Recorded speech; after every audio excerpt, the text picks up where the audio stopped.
Today I'm announcing the Albanese Government will abolish the Administrative Appeals Tribunal, the AAT, and replace it with an administrative review body that better serves the interests of the Australian community. This is good news, except if you ask the Liberal Party, and I'll come to their reactions later in the video. We've known for some time that the Administrative Appeals Tribunal, or the AAT, is broken. The AAT is like an informal court that reviews government decisions, often impacting Australia's most vulnerable citizens. A decade of coalition governments has meant the AAT has become overrun with Liberal Party mates. Many of these people are legally unqualified and unable to properly do their job. A job, by the way, that can pay up to $500,000 a year. There's no getting around it. The independence and competence of the AAT has been destroyed. If you want the full background, I've done a 3-part series that you can check out. I'll put links in the description. In March 2022, a Senate inquiry looking into the AAT handed down its report. In it, it recommended that the AAT be abolished and replaced with a new body.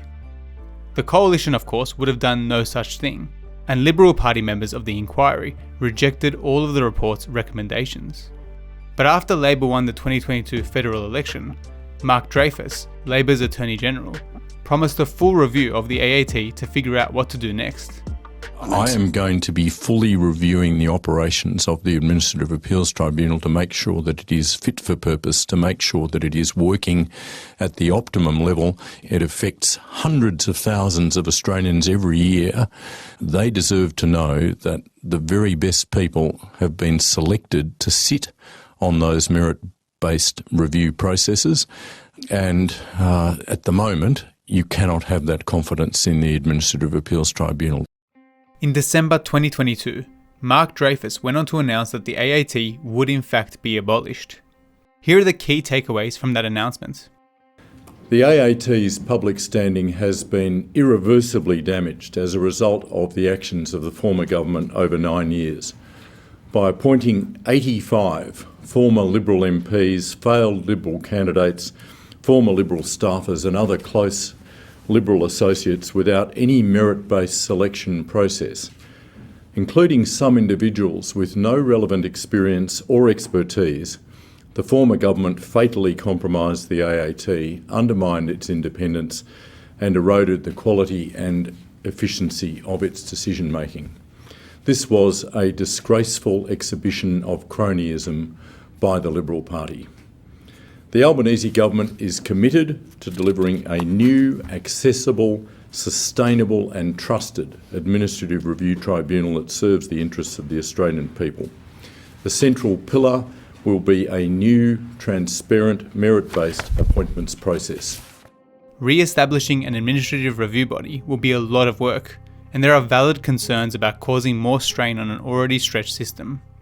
The government has provisioned extra funding to clear backlogs as the transition takes place. As part of this reform, the government is committing $63.4 million over 2 years for an additional 75 members to address the current backlog of cases and reduce wait times while the new body is being set up. And in terms of timing, he said this.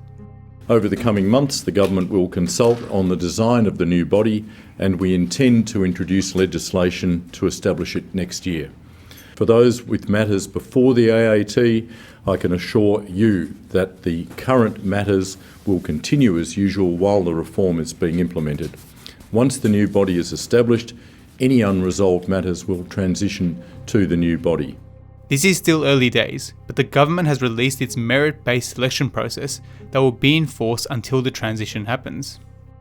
Today, the government is releasing new AAT appointment guidelines to restore integrity to the appointments process and provide an efficient approach to managing the appointment needs of the AAT.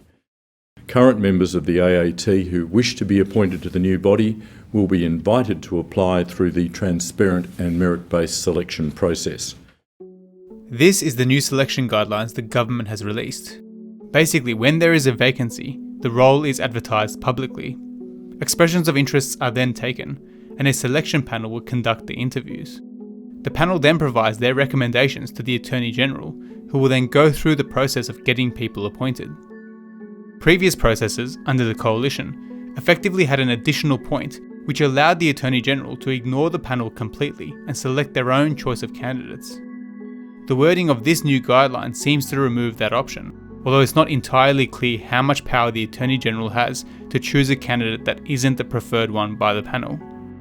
The wording isn't as tight as I would have hoped, so we'll have to wait and see how the process actually plays out, and whether any clearer guidance is released with the establishment of the new body. So what does the Liberal Party think about all of this?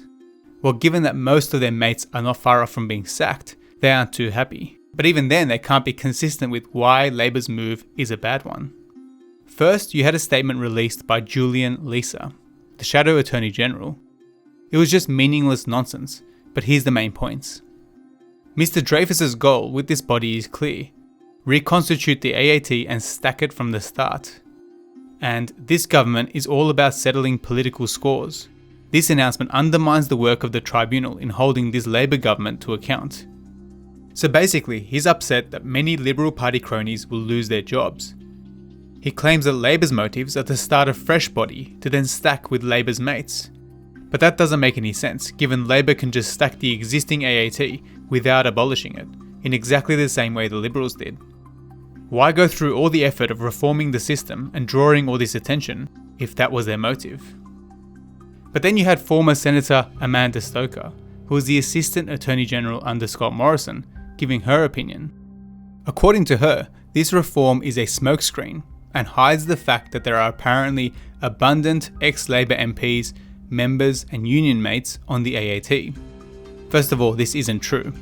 While all previous governments had some proportion of appointments that were politically linked, they were incomparable to the last decade of coalition governments. And secondly, if there are so many Labor mates in the AAT, why would they abolish it? These people can't get their story straight. Ultimately, this is a positive announcement, and I'm keen to see what changes are made to the new review body, and whether they'll address the issues currently plaguing the AAT. I'll dive deeper into the details when they are released. Thanks for watching.